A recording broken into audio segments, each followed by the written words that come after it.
Hello, everyone. Welcome to the Green Root Podcast. I am your host, Josh Schlossberg, and for this episode, we'll be speaking with Dayna Yildirim, who lives in Wisconsin with her husband and 5 kids and works with Extinction Rebellion and the National Launch Team for XR America, amongst many other things. Welcome to the podcast, Dayna. Thank you. It's great to be on. Well, I'm so happy you could take the time, and I believe we got in contact with one another through Extinction Rebellion Facebook group. As many drawbacks as social media have, sometimes you can connect with folks, and 1 times out of 10, it's a useful tool, right? Yep. So, tell me a little bit about how you got involved with Extinction Rebellion, and a little bit about what they're doing for listeners who may not be as familiar with them. I got involved with Extinction Rebellion when we heard about Extinction Rebellion forming. I'd been part of another group that was trying to create the DNA, the organizational structure for a decentralized organization in the United States that was addressing climate at the intersection of climate collapse and racial healing. And that group was moving slower than I was excited about. Right. Extinction Rebellion came along and was doing almost all the same things that we were doing, that we were creating. And one of the basic ethics of decentralized organizing is, if someone else is doing something that you were already doing, Right. you don't have to keep doing it, join them. So I was very interested in Extinction Rebellion. I had experienced that in my organization, there was oftentimes let me just think of how to say it. People were fighting about identity politics or attacking each other for not being woke enough. Occasionally, I would say, in very crucial moments, it was often happening, and especially I'm on the autism spectrum, and I experienced that it was a really dangerous. It's typical, really, for climate groups to have wokeness be a really big important thing in there. But it wasn't working for me. So Extinction Rebellion was not trying to emphasize the wokeness piece, and at least in its origins and its DNA, that was not what Extinction Rebellion was envisioning. And their theory of change seemed to have the most chance of activating the widest spread of people, and it seemed to have a defense built in against the kind of infighting that I'd experienced in various organizing spaces, including in that organization. Yeah, well, it's interesting that you bring up sort of, I wouldn't say dysfunction, but let's say infighting, because that is extremely common, of course, in any organization. Anytime more than one human gets together, there can be conflict. Sometimes it's even inside of one human, of course. So a lot of our movements, of course, have been almost disabled by that to a certain degree. And, there are many different roots of it. I think it's just personality differences, or just the way the structure is set up, or, like we were saying, maybe even just human nature. But could you speak a little more to some of the issues that came up in regards to, let's say, some of the social justice component? Because let me just frame that prior to that. Personally, I think when social justice aspects became interjected into environmental issues, it was an extremely important thing, and it remains such. Like, we can't just look at, here's the natural world and here are humans, right? We have to look at the interconnections there, and so aspects of intersectionality, whatever you want to call it. So personally, I think when all of a sudden we started to say, okay, it's not enough just to say forest, we have to be aware that there's racism and sexism and things like that. Personally, I think that's excellent. But of course, sometimes that ended up taking over the conversation and made things a little more difficult and maybe not as much based on the mission. So that's just my personal experience. I'm curious a little more if you'd be willing to speak to that. Well, I agree with everything that you've just said, and the the thing is, I really wouldn't leave it. I wouldn't leave it as a mystery about what causes this infighting. The main, the root cause of the infighting is very clear for me to see, and that is that it's the pecking order, the social instincts that drive humans, and that conjoined with pent up grief that climate organizers are not allowing themselves to be overrun by. So they feel like they have to hold it all plugged up, and it leaks all over the place, so that they are getting in conflicts with each other.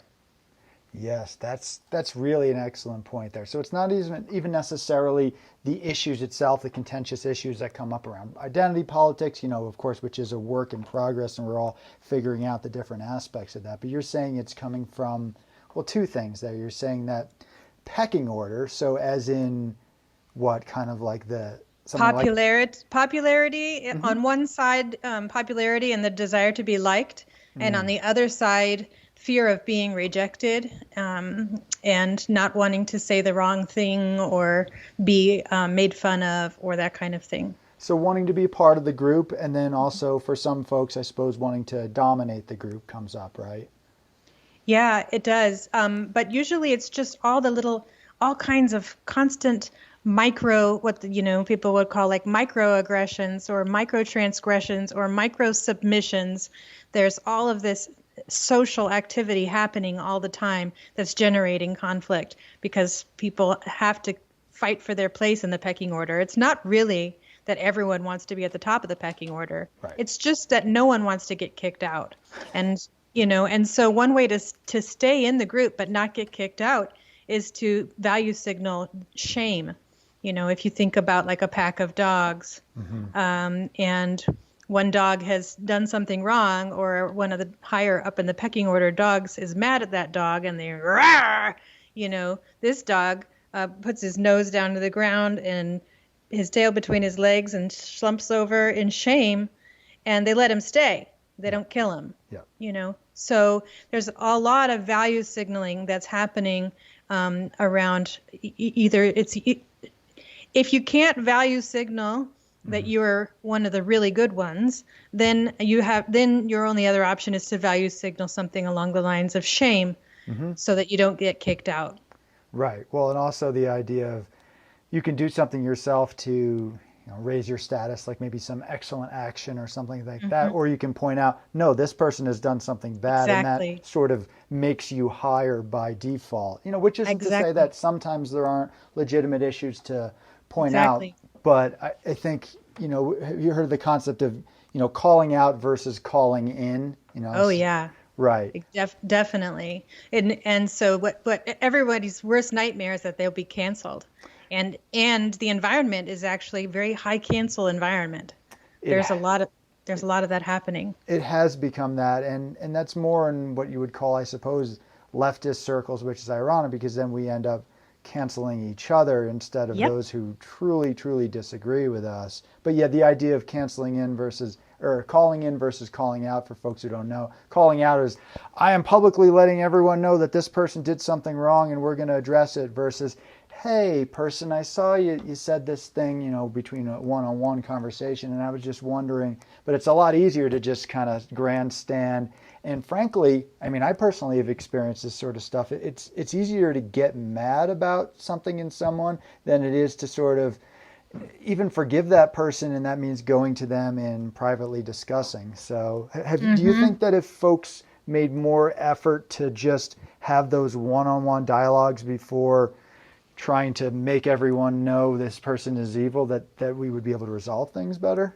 Yeah, and I think that I do, and I think that that's exactly what would be happening if the primary motivator was not the pecking order.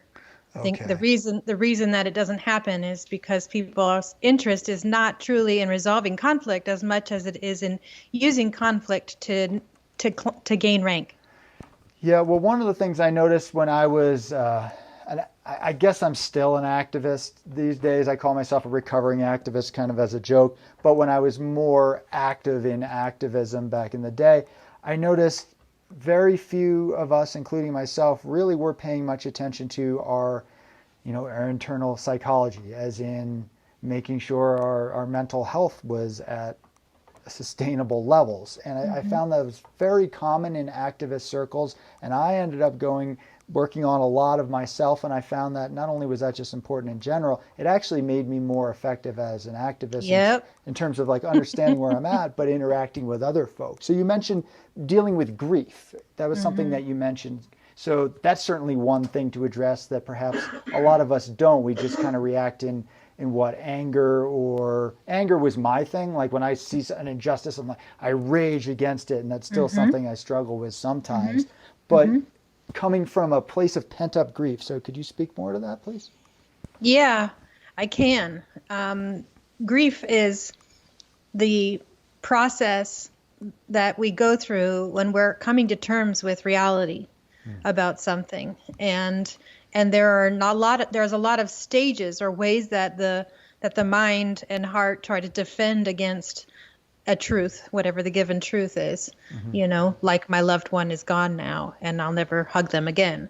The mind has to try to cope with it, and so it has these sort of 5 basic stages of how we react to truth that is hard to let in. And so those involve anger being one of those, and denial is another, negotiation and bargaining is another, and depression is another, and then acceptance is the last. So but it's really not a linear process. Sure. It's people flow through different stages and sometimes get caught up in eddies of certain pieces of the grief process. But usually people are kind of staving off depression or sadness. It feels safer to feel anger than it does to feel the vulnerability of despair. Right. And so even depression is an attempt not to totally feel the sadness. Yeah, I think that's an excellent point. And why do you suppose so few activists are really interested in looking at those internal spaces? The thing is that there's a kind of governing body inside our psychology that is our inner critic or our inner sense of self, or it may occur differently for different people. But that inner self says, this will destroy you. You can't feel this. You won't be able to do anything. You will just turn into a puddle on the floor if you don't feel that. You have to keep fighting. You have to keep trying. Yeah, I suppose that's true. So in terms of sources of grief, so of course a lot of times it just comes from being a human being, right? It's tricky to be a human being probably ever, but particularly these days. But then there's also the grief around just the eco crisis, however you want to phrase that. I call it like ecosystem unraveling. Some people call it, climate crisis is a part of it, all that sort of stuff. So would you say that a lot of activists, it's just confronting the fact that the natural world is falling apart? Would that, you say, is a main source of the grief? Yeah, especially that's true for every or almost every person who's alive today, not just activists, but children, elders. Everyone is grappling with, at a subconscious level, everyone is confronted by the fact that the world is changing and is not going to be able to continue as it had before. But especially clearly when we get into an activist context or, an organizing context, like with Extinction Rebellion, these are people who have admitted to themselves that this is such a dire threat that they have to do something. And it's once you've gotten to that point, there's just it really tears people up. Yeah. And it has to tear people up. That's the thing. It's not that it shouldn't. It's not that it's the unfortunate context of the situation. It's that when we let ourselves get torn up by what is really true, it's like a purification process or a resurrection. So that's the thing that people are not understanding yet on the scale that people are needing to grieve. They're mostly trying to just get on with it and feel about it another day. And go ahead. Maybe you can ask me a question to help direct me. Yeah, well, no, I think what you're saying is perfect. Absolutely, getting into the territory that I'm very interested in. So there's, on one side, right, there could be folks who are in denial about everything. It's like, oh well, climate change, it's always happened, whatever. Those folks might be hard to reach now. Yeah, well, let me just speak to you about denial too, because denial is very common in Extinction Rebellion also. Okay. And organizing spaces. There's so many different shades of denial, but basically, people feel like if their brain admits that it's happening, then they don't have to feel about it. That they're like, yeah, I get it. Yes, I get it. But they haven't let their heart reckon with the situation yet. Oh, that's really interesting. So rationally on paper, well, okay, ecosystem collapse, I get that equation. Let's move on versus, wow, this is my home and the home of everything, and aspects of it are deteriorating and degrading. That should have an emotional impact on me. So letting that in. Yeah. But it's true that when our hearts are open, that it does have an impact. But it's not really true that it should have an impact. There's not really a right way to be. But if we're really reckoning with the whole thing, then our hearts will, be destroyed. The world that we thought we were going to be leaving for the next generation is not going to be like that. Sure. And there might not be a next generation.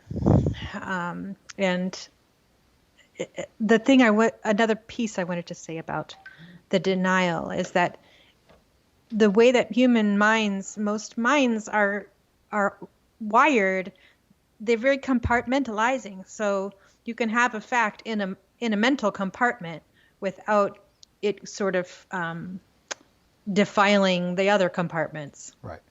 You've got the compartment of what's happening with the atmosphere, and then you've got the compartment of what's happening with technology, and so people just kind of don't ever stack them all together on top of each other.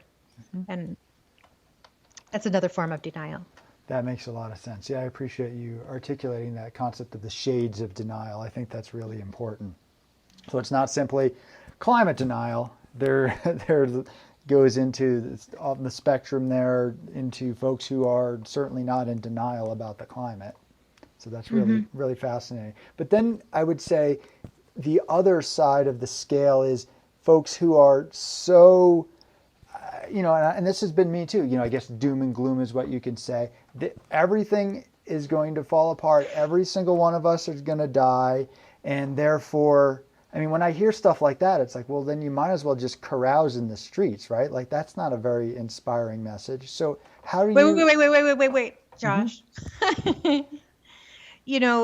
So a lot of times people who are saying those things, their goal might not be to inspire you. Right. Well, that's true. But that's the question, right? So it's a matter of, as environmentalists, let's first of all, let's just say that everything will fall apart eventually, which I think is true. But if the idea is to, I suppose, mobilize folks to address it, how much information is good to be putting out there? How dark is too dark, I suppose, is my question. Yeah, there's a different answer for everyone, and for different organizations have different strategy. With Extinction Rebellion, the goal is to tell the truth. And when somebody goes to a heading for extinction talk, a really good heading for extinction talk will walk people into the dark abyss of hopelessness. That is really appropriate. That's what the science supports, is that it's probably too late for us to save much of anything. And so a good heading for extinction talk will then inspire people to realize that there's so much we can do. So, When sorry to interrupt, but yeah, so I suppose I'm on that spectrum. I'm a little bit more optimistic, but I am curious to hear more about inspiring people. So in terms of adaptation or the prevention of every ecosystem being destroyed, I suppose, what would be the thing working towards? Yeah, Extinction Rebellion is not advocating policy, Yeah. but so we're advocating working together, Right. joining together across the division that historically we would accept, that divisions over race and class and ideology and those kind of things, that we if we are all reckoning with the truth of the science, that the science is measured about where we are in geologic history, that we can organize, and that organizing can be beautiful and exhilarating, and it's a reviving of culture and regenerative culture, like a lot of what you were asking about, or talking about, that where as an activist you experienced burnout. So in Extinction Rebellion, there's a lot of value placed in regenerative practices. I understand. That's excellent. And that sort of ties in a little bit into maybe the transition movement. I'm not sure if you're familiar with that. Yeah. So the transition movement, for folks who aren't aware, it's kind of about climate adaptation and food supplies and taking care of your communities. And then the other side of activism has typically just been, fighting the system, things like that. So it seems like Extinction Rebellion is wanting to combine those aspects, which I think is a really positive thing, and one of the things I really appreciate about Extinction Rebellion. But on that topic there, so personally, as a human being, I respond to a dire situation. I remember years ago being inspired to become an activist, partly because of tree sit stuff, but also I would see this footage of, there was one video in particular, it was I think in Humboldt County, California, and it was cops swabbing pepper spray with Q-tips directly into the eyes of people who were just peacefully locking down in a building. They weren't hurting anything. They were definitely an inconvenience and was probably trespassing, whatever, but not hurting anyone. We got to get them out of here. Swab the Q-tips right into the eye, and most of them were young women. And I was so outraged by that. It's like, that's it. I'm going to get involved. Years later, I showed that film at a little mini sort of film showing thing I was doing, and most of the people left. It was too much for them. So I guess the question is, if the messaging is it's too late for all life, then why would people want to do anything? My experience is that people don't necessarily immediately want to do anything. My husband, when he has done his presentations at the Heading for Extinction talk, he shows a kind of a bell curve of people's receptivity to climate concern, and but that when the message gets more dire, that the bulk of people will actually step back, like you say.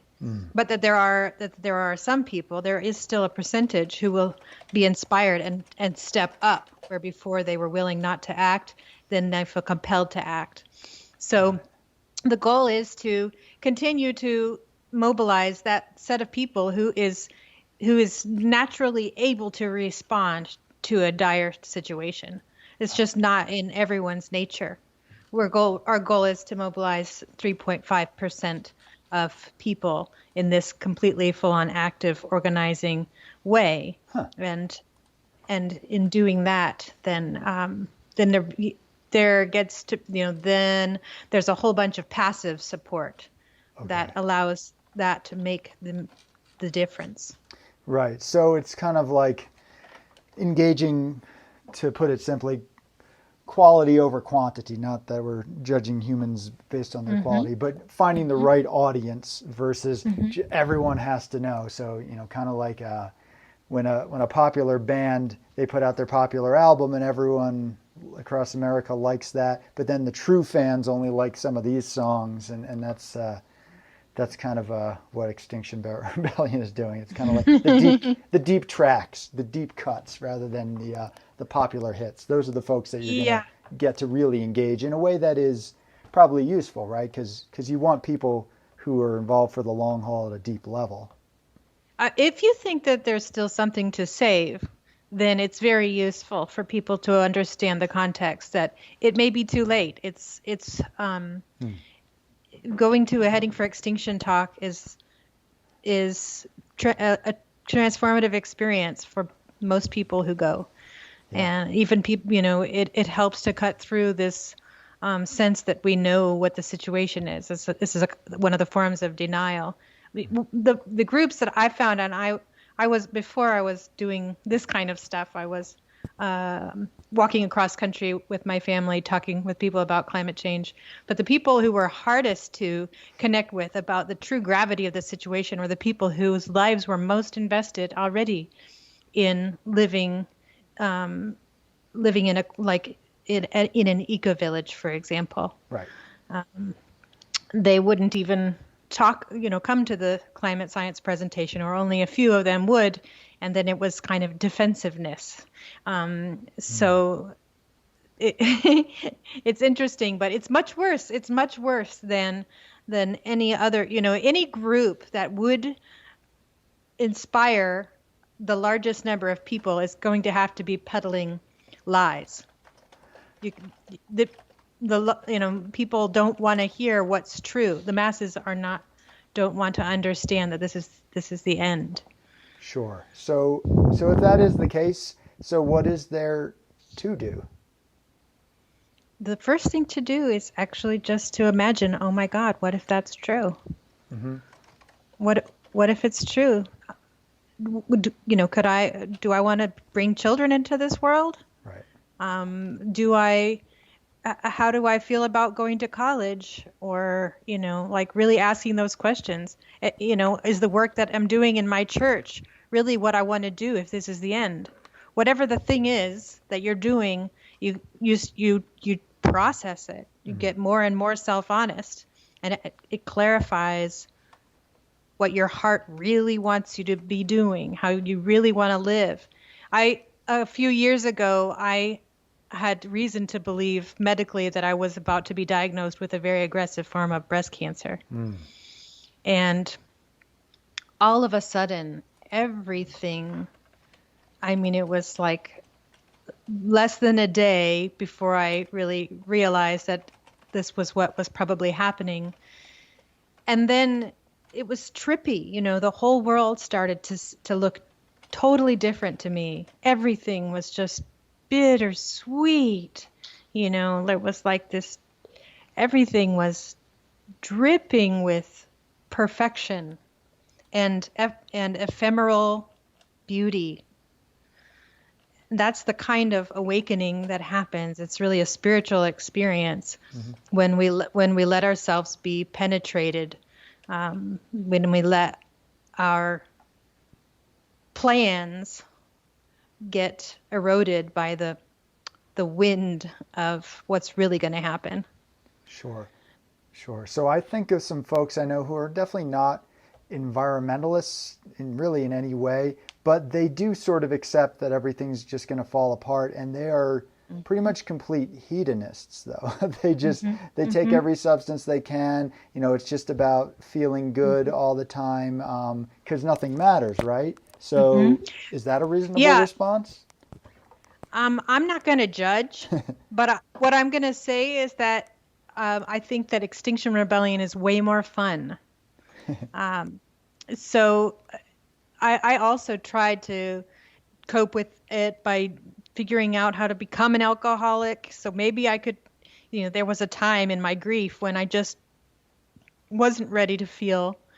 And I think that's probably the stage that something along the lines, the stage that your hedonist acquaintances are dealing with. But truth is actually really incredibly beautiful, even when it's dying. the camaraderie of being in action spaces where everyone is working together to make something beautiful, to tell the truth, Mm-hmm. is way more fun than trying not to think about truth. I hear that. So you mentioned self-honesty. What does that mean? I think it's another way of talking. Oh, it's like the opposite of denial, I guess. Uh-huh. It's wanting to know what's true, what's more true, what's more true. It feels more beautiful to be more in touch with what is accurate. Right. That's my experience. That's my experience. Mm-hmm. Sometimes it's scary to look around the corner. You're scared what you might discover. Right. But once you know, you know. And most oftentimes you can deal with it. Sure. So I guess my question would be, so how do we know we're being honest with ourselves, right? Because I know in the past I used to have certain really rigid beliefs, and then some other information would come up that contests it, and I would just feel this sort of icky feeling, and then and I wasn't really conscious of this. This was after the fact, I realized, and then I would sort of just look away. So how do we catch ourselves? Because it's not like we can just say, I'm going to be honest with ourselves. We have all these weird self-defense mechanisms to keep ourselves. So how do we deal with that? Well, the technology that I find to be the most useful is understanding that the heart is the organ that perceives truth. Okay. So if you feel some sensation in your heart when you're looking at a thing, it could be sorrow. That's a heart experience. But there's going to be some kind of experience in the heart when you're being with truth. I really like that. Yeah, that makes a lot of sense. Yeah, leading with your heart rather than your head, not leaving your head out of it entirely, of course. I think our brains are useful. Yeah, but when the brain is right on, the heart comes online. Sure. Yeah, I've definitely experienced that myself. I feel like this is a therapy session a little bit, so thank you for that.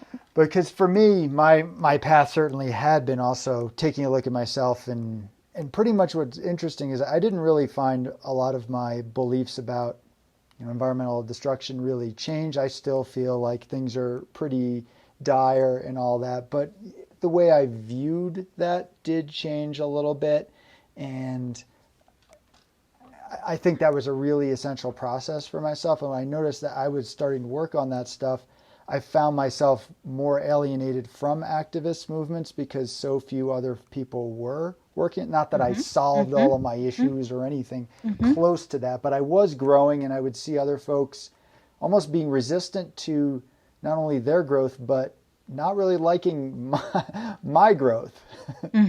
So what do we do if we are working on those issues and those around us are not in a particular movement?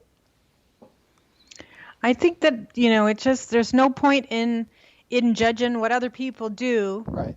But for, if we find that we're really kind of up against a wall, and we recognize that we're not letting ourselves feel certain feelings, and if those feelings are near enough to be felt, then I would recommend finding a space where it's okay to grieve, some kind of a grieving environment, or the work of Joanna Macy, or just a close friend, even just talking with an old friend or something, and just sharing about the experience because it's very, very, very personal. Yeah. Grief. Yeah. Well, what do you think about creating a podcast where you can rant about topics? Because that's what I've done. That's my coping mechanism.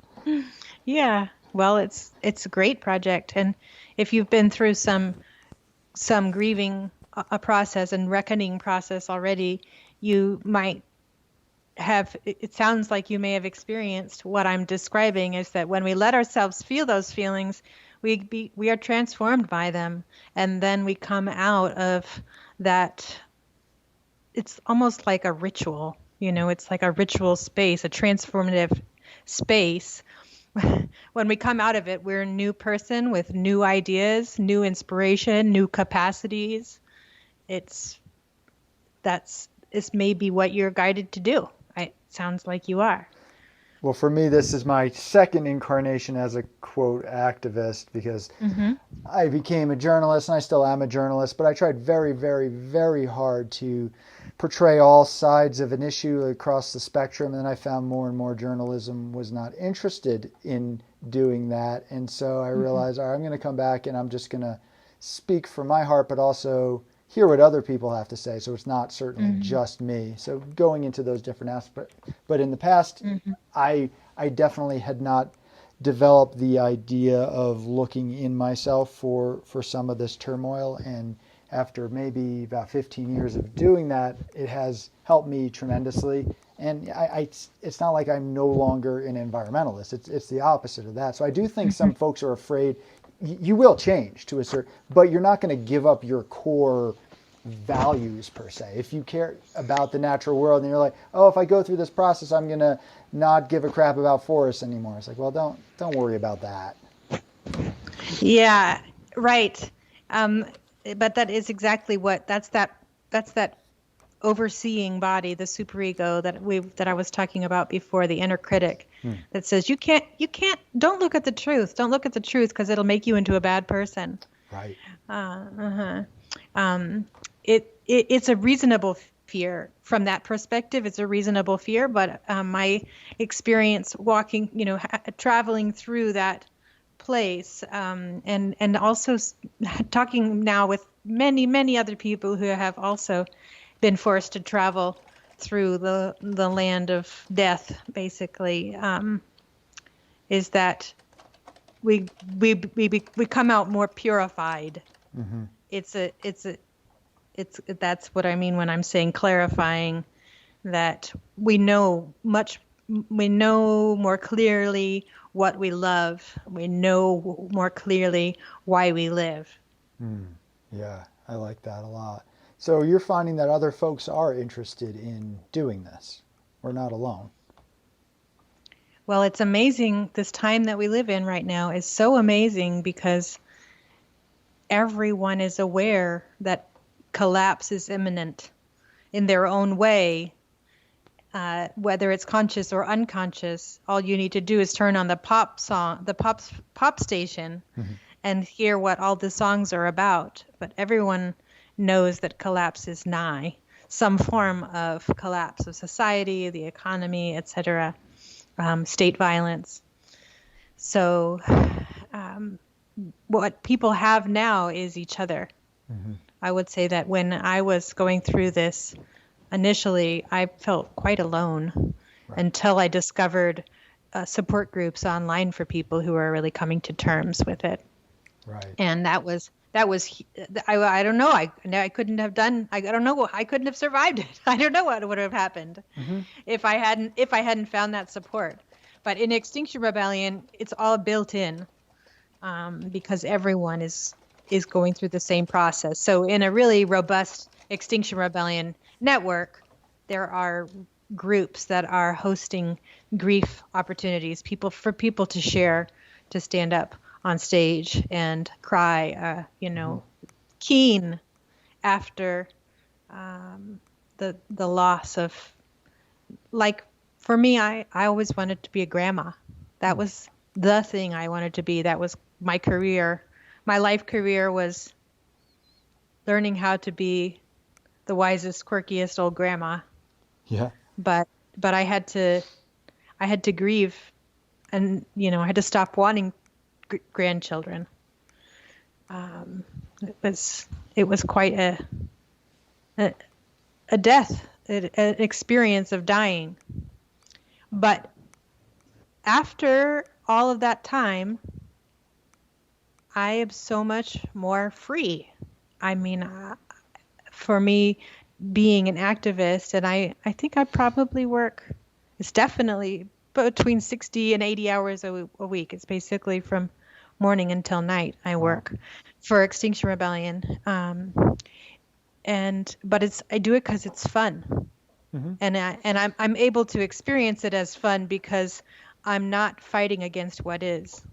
I understand the context of what is. It's probably too late to save anything, but gosh, it's fun to try. Yeah. Fun is an important thing. I think a lot of activist movements leave that out of the mix. And obviously, it can't be a 24/7 party unless you have the right perspective on it. But just partying, if your work becomes the party, then that's a beautiful thing. Yeah, there's, I wish I could share it in your podcast. There's a song by Dirty Heads, I think, like a reggae band. It's called Vacation. You've probably heard it before. No, I haven't actually. I'll have to check that out. Maybe I'll put a link to that. Yeah.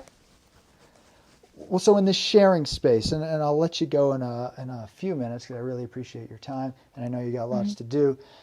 So in the sharing space, do you find that men, as often as women or various genders there, will share, or is it typically tend to be one gender over another?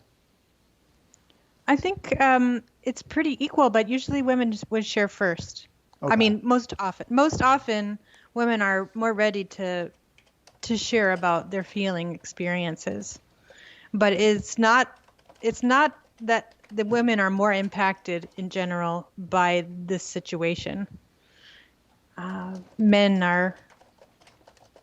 It's the same thing for men and women, I think. It's just different ways of processing it. Sure. I mean, all I know is that would I, as a man, be willing to break down in tears in front of a group? I think a lot of that is to do with my own issues, perhaps, or maybe that's not a typical thing that I do. But, even if that were about to come to me, I would feel like I would try to repress that, partially because I guess I'd be embarrassed, but also because I do think, based on my knowledge of a lot of society, that, well, other men are going to look down on me. I do think a fair amount of women would find that unappealing. And if I also express my sadness through anger, that's certainly not acceptable. So how would a man such as myself, I'm not like pretending I'm something like hyper masculine, but I feel like I have a decent balance of stuff, but I do maybe range a bit on the side of having some of those traditional aspects, and I think about that stuff. So how would you speak to somebody such as myself about that? I would just say that there's no right way to grieve, and it doesn't have to look a certain way. Yeah.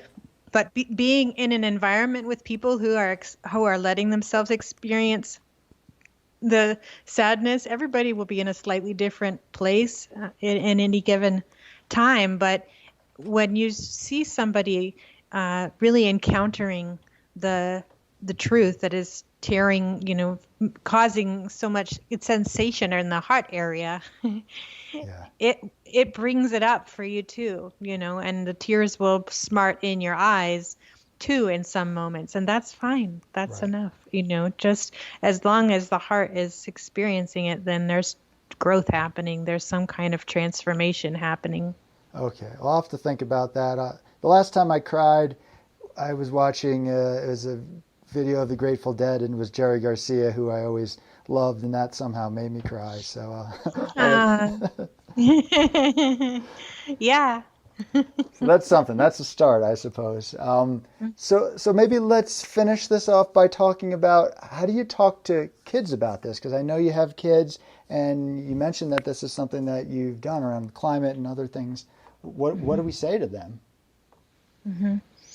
It's really important, before adults can do a clean job of talking with kids about climate, that they process their own grief first, their own denial, their own attachments, their own, it's really about attachment and denial. It's just like with anything, but parents, if they themselves aren't quite okay with the truth of the reality, they'll fib to their children. Right. Oh, don't worry about that. That person's just laying on the sidewalk because they feel tired. It's that kind of thing. So it's the most terrible lies that adults are telling children in this era, that they're going to have a normal future, that they are going to have careers and things like that in a normal world, or what we've considered to be normal world. The betrayal that these children are going to experience is going to be epic and very personal. Again, my parents lied to me, my teachers lied to me. So the truth is that children would rather hear the truth, and that children are capable of handling the truth if it's shared with them with maturity and clarity. then they then they have better tools for dealing with it than we do. And that's just because children haven't accumulated all of these layers of defense mechanisms that make up who we consider ourselves to be. Right. Children are cleaner in that way, so, and more adaptable and resilient. It's a generalization, but it's a very reasonable generalization. Yeah. Yeah, I think true. I think that's true. And And it's a great point where you're saying, I mean, if you're a therapist, you need to have worked on your own shit before you can help other people. yeah, yeah. Yeah, that reminds me a bit what you're saying, how the kids are more adaptable than the adults. Watching some of those zombie shows that go on for decades in the zombie world. So we have the adults who they remember all of the, eating Pop-Tarts and going to the movies. But the kids, they never really experienced that. So to them, this is just a world. So they're actually a lot less depressed than a lot of the adults in that fake fictional world, of course. But I still think it's a relevant point. Not that we're necessarily going to see zombies, but at this point, who knows? I mean, that wouldn't even surprise me at this point. We know we're going to see resource wars, and that's what zombies are an analog for. Okay, well, maybe we can end on that. Speak a little bit more to that, because I'm actually somebody who writes horror fiction as well, and I do tie biological stuff into it. So tell me more about that analogy. I think it's just, the somebody knocking down on your door and wanting to take this resource that you need in order to survive, which with zombies is your brain, but in a natural environment, if you've got someone invading your home, they're coming to take the resources, your food, or your wife or whatever away. And that's what's going to be happening when we have all of these people and finite resources and less ability to grow food and all of that we have coming down the pipeline.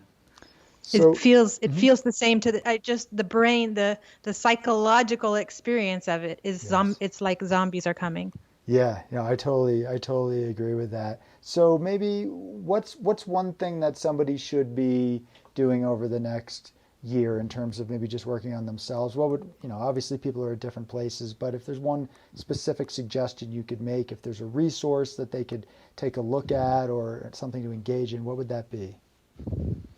I would maybe suggest that they ask themselves which people that they have in their life that they feel they can be most real with, and that they maybe carve out some time to connect with those people instead of just putting it off until sometime in the future.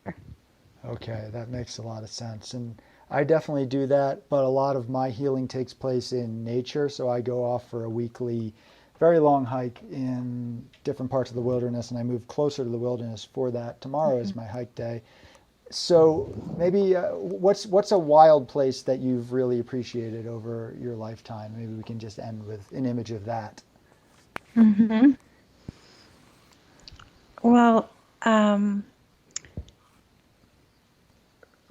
today I was crying watching a video, actually, a video of a starling murmuration. Maybe you can link to it on your podcast also. There was a music video that someone made where they were. No, is that starling murmuration? I don't know that word. Yes.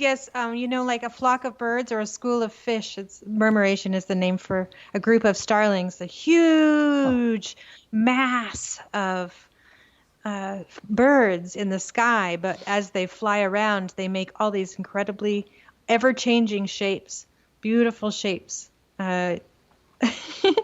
Like a school of fish. You remember in Finding Nemo? Remember that amazing school of fish that gave him directions with they were all silvery? I do. I vaguely remember that, yes. They were like from New Jersey or something. Okay. Yeah. Yes. Yeah. So it's that's talking about self-organizing systems in nature, the beauty of nature. Yeah. Um, Yeah. yeah. I love that image. Well, thank you so much, Dayna, for taking the time to talk to me and for all you've done and all you're doing. Mm. Thank you, Josh. Okay. Well, you take care. You too.